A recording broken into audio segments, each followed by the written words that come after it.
Hello everybody, welcome back to another video on my YouTube channel here today. So today, as promised, more wrestling show reviews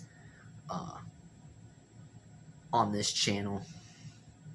So everybody hit that subscribe button because I got more great videos coming here on my YouTube channel. If you missed my last two videos on the WWE Raw Homecoming video show review and the Raw 1000 video show review, go check those out on my YouTube channel. But today I'll be doing another review on another special Raw episode. It was the Raw Family Reunion episode from October 9th, 2006. They were live at the University of South Carolina. And this, the previous episode of Monday Night Raw, October 2nd, 2006, it would be the last Monday Night Raw episode with their show intro and theme song Across the Nation. The previous episode, October 2nd, 2006, would be the last episode that they would use that intro and that song. And now we got a new intro and a new song, and this week they debuted the new intro featuring "To Be Loved" by Papa Roach. They would start using that theme song from now on. So it'll be the debut of "To Be Loved" by Papa Roach in the show's intro theme, getting rid of Across the Nation. The show kicks off with WWE Champion John Cena coming out to the ring. John Cena is cutting a promo. And then the World Heavyweight Champion King Booker and Sharmell make their way out to the ring.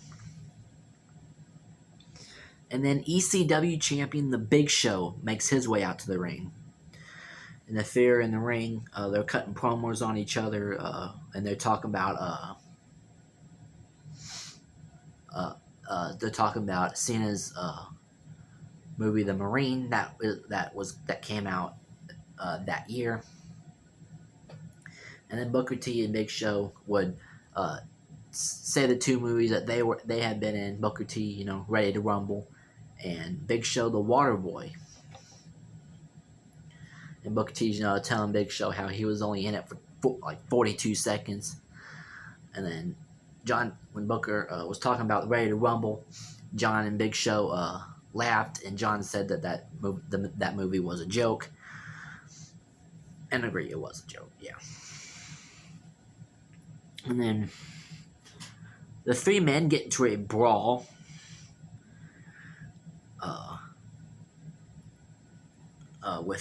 With all three men having to be separated by security and referees. And then there's a shot backstage with all three general managers, Theodore Long from SmackDown, Paul Heyman from ECW, and Jonathan Coachman from Raw.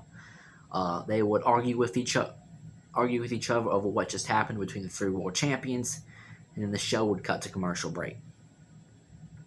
And the show would come back on from commercial break with all three general managers getting to make a match.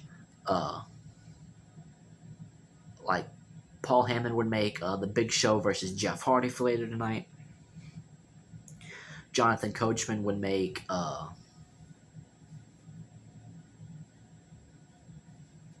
can't remember. I can't remember which GM made which match, but all three GMs got to make a match, and you'll find out what the matches are later in the show. Later when I get to it, and then that's basically it for that segment. Then the first matchup of the night, it is a loser leaves Raw match when the two rivals Kane and Umaga face each other one-on-one, the final time for their feud, and a loser leaves Raw match. So this match would end with Umaga's manager, Armando Estrada, hitting Kane in the throat with a 2x4 Estrada had in his hand. And then Kane would turn around. Umaga would hit the jumping Samoan spike. 1, 2, 3, and Umaga defeats Kane. And Kane now has to leave Monday Night Raw. If you guys remember, Kane left Raw, and then he would go to SmackDown. So yeah, then after the match, Umaga and Estrada leave, and then Kane stands up, and Kane gets a standing ovation from the Monday Night Raw crowd, because this is Kane's final night on Raw since losing the match to Umaga. And then Kane walks up the ramp with the fans cheering him, and then goes to a commercial break. And then it comes back on from the commercial break with Kane walking backstage. And he gets interrupted by the Highlanders. You know, they would come up and say how an honor it was to have Kane on Raw, and how an honor it was to be at Kane's final match on Raw. How it was an amazing experience to be there to witness it. And then Kane just destroys them backstage, beats them up. And then Kane walks out the door to the building, and that's the last we see of Kane on Monday Night Raw. Next is a backstage segment with D-Generation X. As they say that they said they would have to apologize for running the show last week, even though they didn't have the authority to do it.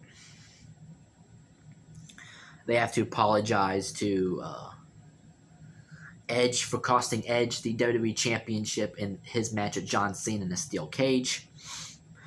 They would have to apologize to the Raw Tag Team Division for beating them all up last week in a tornado match, or in a gauntlet match. And then they would have to apologize to Jonathan Coachman for throwing him in a garbage thing and having the garbage man take him off. And Triple H says that they shouldn't have to apologize for it because it wasn't their fault and all this. And then before Shawn can get to any of the apologies to either of them, he throws the cards he has in his hand on the ground. And then DX forgot they were live, giving a live apology. And they just look at the camera, and then they go away and they come back for a second to plug their merch. And then that's basically the end of that. The next match, it is a match between the ECW champion, The Big Show, and the recently won Intercontinental champion, Jeff Hardy.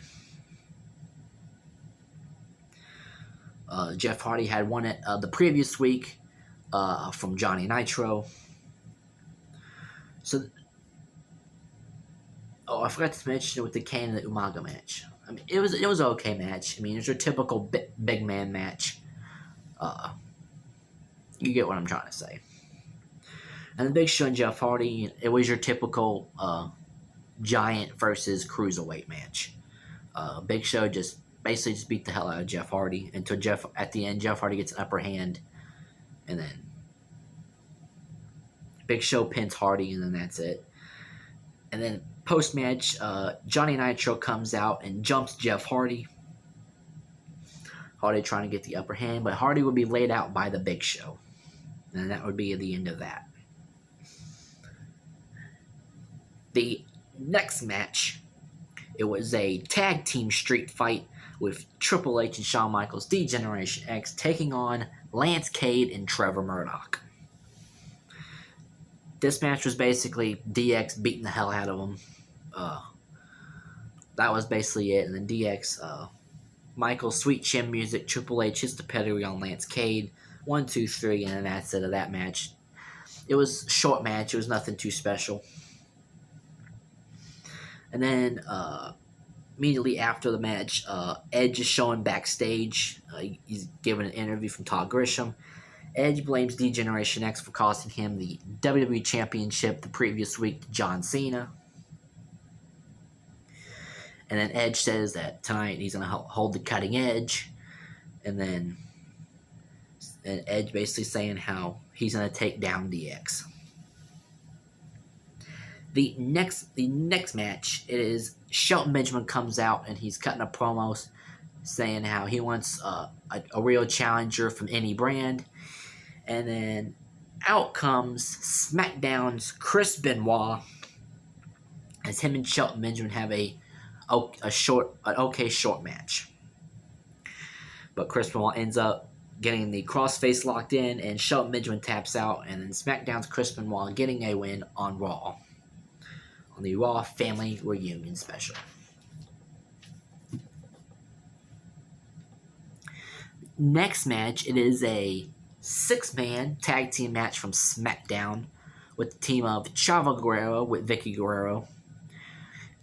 His tag team partners, William Regal and Finlay, as they take on the team of Batista, Bobby Lashley, and Rey Mysterio. This is a good little 6-man tag team match. But at the end of the match, Batista, Bobby Lashley, and Rey Mysterio end up getting the win. So yeah, a good little 6-man tag match. Next match, it is a women's championship tournament first round match. If you guys remember, the title had been vacated by Trish Stratus after she had her final match at Unforgiven a few weeks prior to this. So Trish Stratus had to relinquish it because she retired. In the first round match is Melina versus Tori Wilson in a women's lumberjill match. This match sucked. Melina ends up getting the win over Tori Wilson. Yeah, that's the end of that. That's the end of that. It was nothing special. Then they show some footage from the WrestleMania press conference, the WrestleMania 23 press conference that they held earlier in the week. You know what's funny about this is they showed tables with all the champions sitting on the table, sitting at at 2 tables, and you could clearly see that Edge is still the WWE champion, because I'm pretty sure this happened like before Unforgiven. So you could see Edge still has the WWE Championship in front of him on the table. So Edge is clearly still the WWE Champion before John Cena took it from him in Unforgiven. So that's what I thought was funny. And then usual press conference footage they used to show back then. The next match, it is a match with the World Heavyweight Champion King Booker with Sharmell taking on ECW's RVD.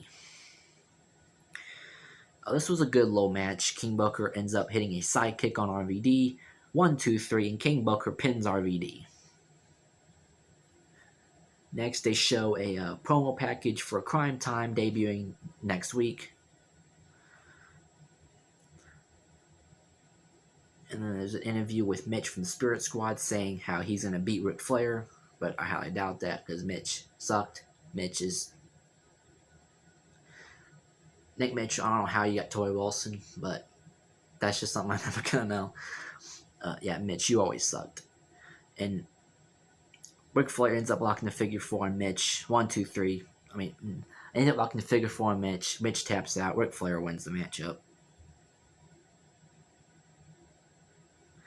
Next, it is the Cutting Edge with special guest Randy Orton. And Randy Orton comes out. Edge is talking to Randy about how they should team up and take down DX. Randy Orton agrees with Edge. And this was the birth of Rated RKO. As Randy Orton and Edge would form a tag team, Rated RKO. This is where Rated RKO was born.